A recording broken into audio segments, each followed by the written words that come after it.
Little girl, carrying all her belongings and her grandmother's ashes, went to the city to find her mother, but when she arrived, she found that her mother had already formed a new family and had a younger son. Although the little girl was full of sorrow, she had nowhere else to go, so she called out Mom.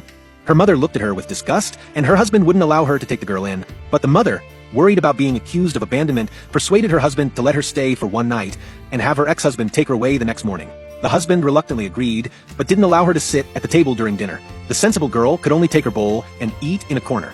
Seeing the warm scene of the family of three, the girl remembered her deceased grandmother and took out the urn. The man, feeling it was bad luck, threw the little girl and the urn onto the street. The girl cried and held her grandmother's ashes, begging her mother not to abandon her. But the mother, afraid of losing her current life, wrote down her ex-husband's address and told her to go find her father. The little girl searched from night to day and finally found her father at a construction site. However, her father was indifferent to her, leaving her aside and going on a blind date. The woman he was dating agreed to be with him, but absolutely refused to let him bring a burden. In order to get married, the father took her to her mother and demanded that she raise the child, but the ex-wife refused. The two kicked the child back and forth like a ball, and even had a fierce argument over it. They didn't know that the burden they despised was being sought after by a wealthy man. It turned out that a few days ago, when the little girl went into the mountains to gather herbs, she accidentally encountered the wealthy man who had been poisoned by a snake.